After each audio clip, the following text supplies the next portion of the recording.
Welcome to smart competitive school. আজকে আমি সুবীর দাস স্যারের বইয়ের শতকরা অধ্যায়ের 23 নম্বর অঙ্কটিকে সলভ করে দেব।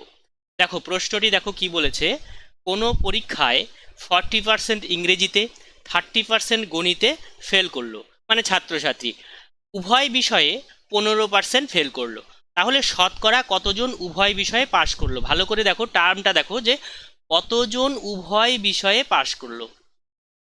ঠিক আছে, তাহলে কতজন উভয় বিষয়ে পাশ করলো এটা জানতে গেলে আমাদেরকে জানতে হবে যে কতজন ফেল করলো যে কোনো বিষয়ে, সেটা হোক ইংরেজিতে বা গণিতে। বোঝা গেছে?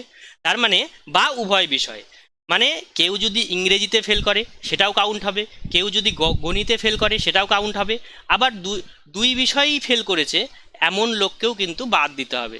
তাহলে এদেরকে যদি আমরা বাদ দিয়ে দেই তাহলে আমরা কি পাবো? কতজন উভয় বিষয়ে পাশ করেছে সেটা পেয়ে যাব। তাহলে সবার প্রথমে আমরা লিখব কি, দেখো একটা ভেন ডায়াগ্রাম আঁকাচ্ছি। এটা ধরো ইংরেজিতে ফেল করেছে, আর একটা হচ্ছে গণিতে ফেল করে। ভালো করে একটু বুঝবে যে ধরো এটা হচ্ছে 40% কিসে ফেল করেছে? ইংরেজিতে, ই। আর একটা হচ্ছে 30% তারা ফেল করেছে গণিতে, এম, ম্যাথামেটিক্স। কিন্তু এখানে বলেছে যে উভয় বিষয়ে 15% ফেল করলো। তার মানে গোল যে দুটো চিত্র এঁকেছি এই দুটো কিন্তু ভুল হয়েছে, কারণ এর মধ্যে বলেছে কি 15% উভয় বিষয়ে ফেল করেছে। তার মানে গোল চিত্রটা আমরা এইভাবে যদি আঁকতাম তাহলে সুবিধা হতো, মানে ঠিক হতো। তাহলে ইংরেজিতে ফেল করেছে কত পার্সেন্ট? ইংরেজিতে ফেল করেছে 40%। আর অঙ্কে ফেল করেছে কত? অঙ্কে ফেল করেছে 30%। এবং 15% উভয় বিষয়ে ফেল করেছে। তার মানে দেখো যে যে এই যে একসাথে রয়েছে, যে অংশটা জয়েন হয়ে রয়েছে সেটা হচ্ছে উভয় বিষয়ে ফেল, উভয় বিষয়ে ফেল। ঠিক আছে, এটার এটার মান কত? এটা হচ্ছে 15%।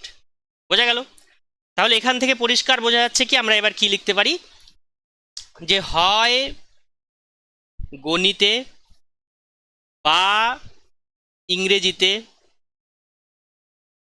জিতে বা উভয় বিষয়ে উভয় বিষয়ে বিষয়ে ফেল করেছে, ফেল করেছে।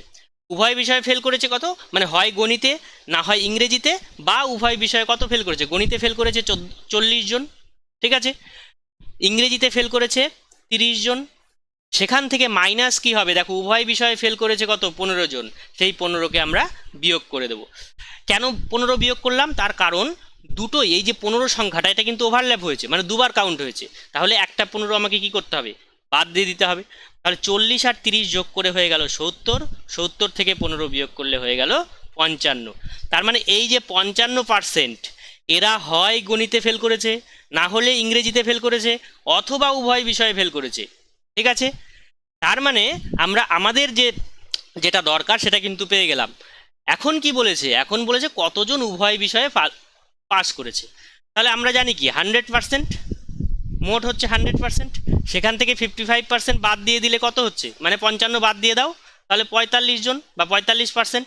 তার মানে 45% হচ্ছে উভয় বিষয়ে পাস করেছে।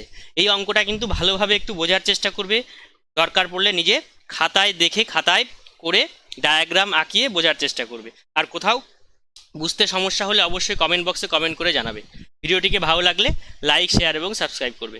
Thank you.